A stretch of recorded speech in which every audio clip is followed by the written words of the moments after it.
कुछ महीने पहले रिचर्ड सस्काइन ने लिंक्डइन में एक पोस्ट किया था जिसमें उन्होंने ये बताया था कि चैट जीपीटी का लॉयर प्रोफेशन पर क्या इम्पैक्ट होगा, और इस पर उन्होंने एक फ्यूचरिस्टिक पॉइंट ऑफ व्यू भी शेयर किया है। रिचर्ड सस्काइन एक ब्रिटिश ऑथर, स्पीकर और society for computers and law के प्रेसिडेंट हैं। उन्होंने इस पोस्ट में ये भी बताया है कि एआई के आ जाने से लॉ सेक्टर में कौन से नई जॉब्स की डिमांड बढ़ सकती है, जैसे design thinking, risk management, data science etcetera. अब ये पोस्ट तो चैट जीपीटी के लॉन्च होने के बाद की है, तो क्या इसके पहले एआई के बारे में डिबेट या बातें नहीं होती थी? अगर टाइम में हम थोड़ा पीछे जाएं तो 2019 में वाइस न्यूज़ ने एक डॉक्यूमेंट्री फिल्म ट्वीट किया था जिसमें उन्होंने एक एआई सिस्टम लॉ गीक्स को फीचर किया था। इस वीडियो में ये दिखाया गया है कि दो लॉयर्स को एक टास्क दिया गया था जिसमें एक लॉयर खुद ही सारा रिसर्च करेगा और दूसरा वही टास्क एआई की हेल्प से करेगा। दूसरा लॉयर जिसने एआई की हेल्प से वो टास्क किया, उसने इसे काफी कम समय में ही पूरा कर लिया। वहीं पहला लॉयर उसी टास्क को करने में काफी टाइम लगा रहा था। जब तक पहला लॉयर अपना काम खत्म करता, दूसरे लॉयर ने एक मीटिंग भी अटेंड कर ली थी।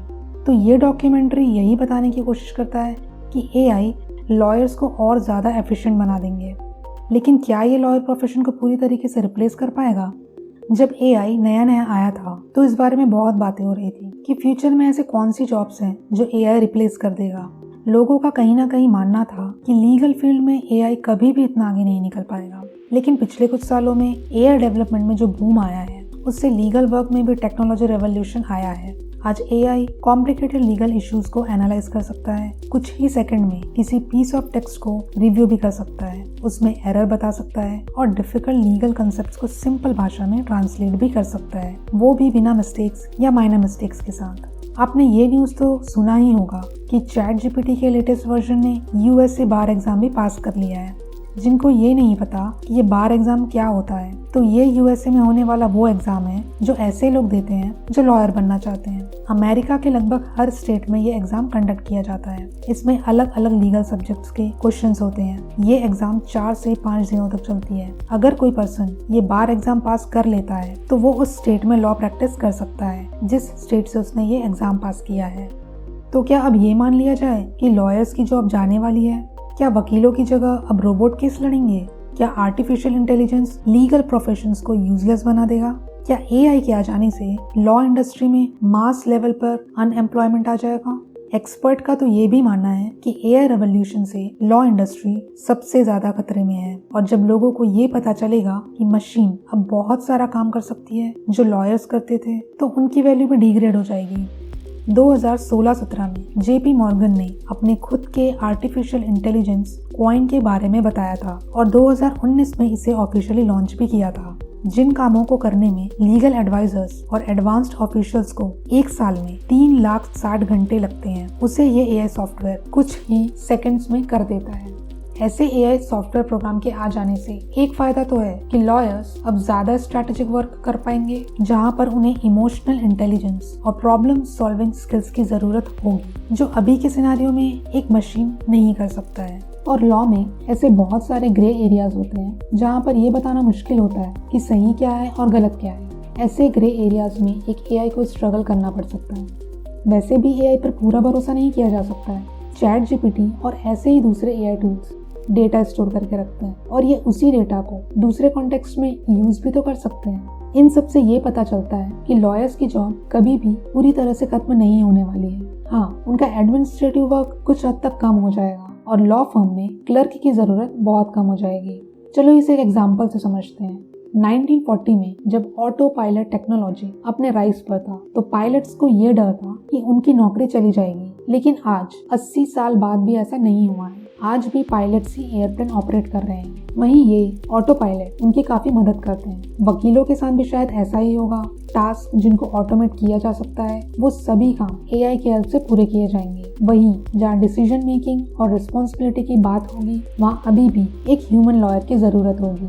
अब सोचो कि अगर एक ऐसा रोबोट लॉयर सच में फ्यूचर में बन जाए जो वो सारे मंडन टास्क कर सके जो एक लॉयर को करना पड़ता है। अगर आप ये सोच रहे हो कि ऐसा नियर फ्यूचर में हो सकता है, तो मैं आपको बता दूं कि ऐसा एक रोबोट लॉयर ऑलरेडी एग्जिस्ट करता है। जी हाँ, वर्ल्ड का पहला रोबोट लॉयर डू नॉट पे, इसे 2015 में बनाया गया है। ये चैटबॉट ऐसे लीगल इश्यूज के लिए बेस्ट है जहाँ पर पहले लोगों को पार्ट टाइम लॉयर्स को हायर करना पड़ता था, जैसे किसी को अनफेयर पार्किंग टिकट मिला है या फिर एक आदमी लीगल कॉम्पनसेशन चाहता है एक एयरलाइन से, और ऐसे ही करीब 1000 कैटेगरीज को ये चैटबॉट सॉल्व कर सकता है और एडवाइस भी दे सकता है। और इतना ही नहीं, ये आपको एक अपील लेटर भी लिख कर दे सकता है।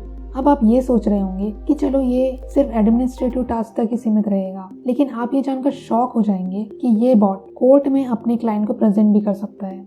यह बॉट फरवरी 2023 में अपने पहले कोर्ट केस पर बहस करने के लिए पूरी तरीके से तैयार था, लेकिन लॉयर्स ने ऐसा होने ही नहीं दिया और इस बॉट के क्रिएटर को जेल भेजने की धमकी भी दी।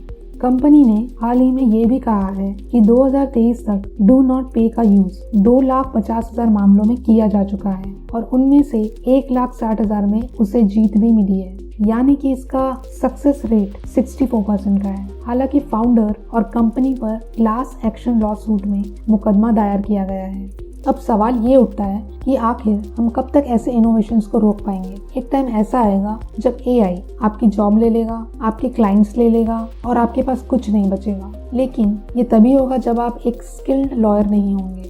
Fortune.com, जो कि एक ग्लोबल मीडिया ऑर्गेनाइजेशन है, इन्होंने अपनी वेबसाइट पर मार्च 2023 में एक आर्टिकल पब्लिश किया था जिसमें उन्होंने एक नए एआई प्लेटफॉर्म हार्वे के बारे में बताया है। हार्वे एक ऐसा एआई प्लेटफॉर्म है जो लीगल टास्क जैसे due diligence, litigation and compliance में लॉयर्स की हेल्प करेगा। इसे लीगल टेक स्टार्टअप हार्वे ने ओपन एआई के लेटेस्ट मॉडल के ऊपर बिल्ड किया है, जो स्पेशली लीगल वर्क के लिए डिजाइन किया गया है। हार्वे को एलन एंड ओवरी, जो कि एक London based British multinational law firm है, इसके 43 ऑफिसेस में 3500 लॉयर्स के लिए रोल आउट किया गया है, जो दुनिया की 7वीं सबसे बड़ी कानूनी फर्म और लंदन के मैजिक सर्कल का हिस्सा है।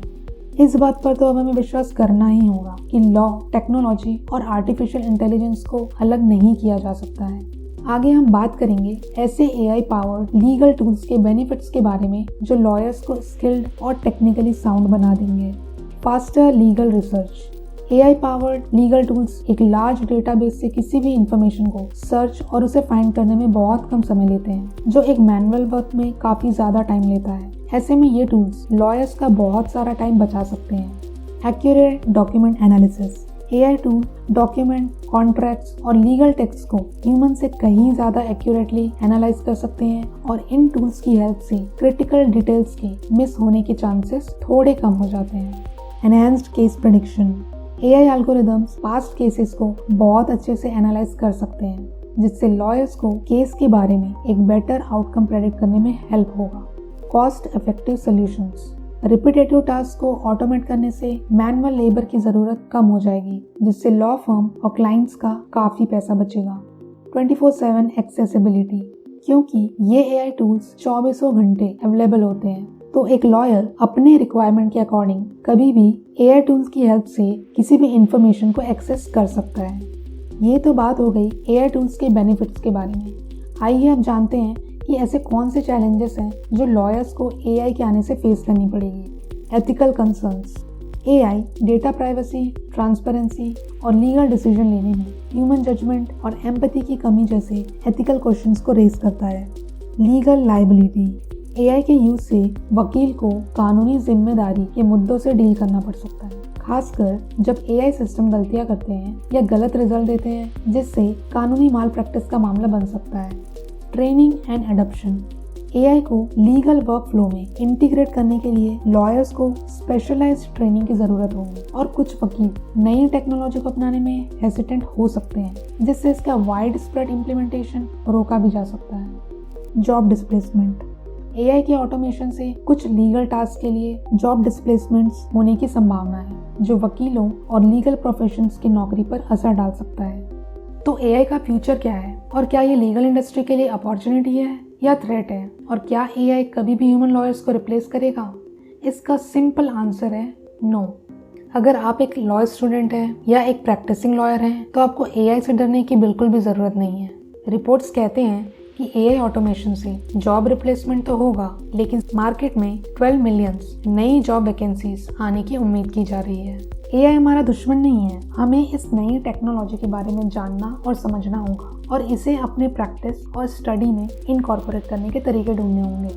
आई होप ये एपिसोड आपको इन्फॉर्मेटिव लगा होगा। अगर आपके कोई करीबी लॉयर हैं या लॉ की पढ़ाई कर रहे हैं तो उनके साथ ये वीडियो ज़रूर शेयर करिएगा। वीडियो को लाइक, शेयर और सब्सक्राइब करना ना भूलें, जिससे आपको आने वाली नई वीडियोस के नोटिफिकेशंस तुरंत मिल जाए। मिलती हूँ किसी और वीडियो में, तब तक के लिए keep learning and keep growing.